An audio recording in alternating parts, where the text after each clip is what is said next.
even I've started buying my music as downloads now, so it's partly my fault that HMV is in such serious trouble, thousands of jobs at risk. But I knew that everything was shifting online. Why didn't they spot it? Professor Ajay Bhalla is with me. Ajay, why didn't they see the writing on the wall? HMV is a classic company which is sort of always stuck in the middle. To some extent, this is really driven by their senior executives' viewpoint of what is coming next.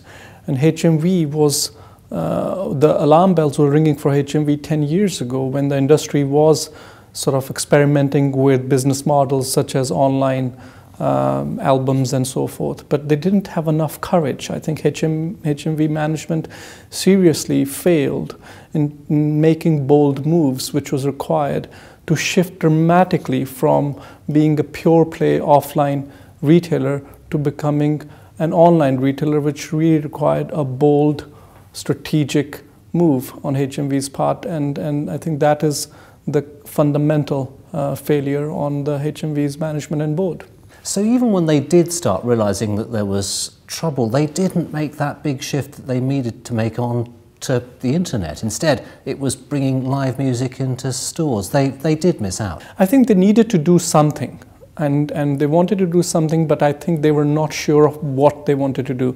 And things they're doing were at the fringe. For example, installing kiosks in their stores and sort of experimenting with different options, such as becoming an experience business, where customers come in, as my colleague, one of my colleagues, Joseph Lampel, says, offering an experience in their business model would have perhaps saved them. But I think that was not scalable enough for the size of the investments which they had put in terms of the stores, and they were not being able to make an exit from those hugely costly stores to a dramatically fast-moving environment which was dominated by companies such as Amazon and other new players such as Apple and Google.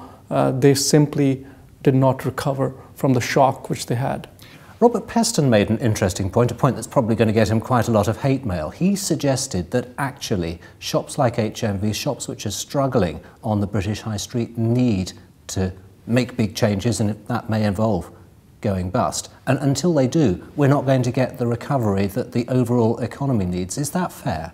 Robert has a point, and point is that I think in the UK, traditionally high street retailers, other than few like Tesco's, have failed to experiment, have failed to rejuvenate their business.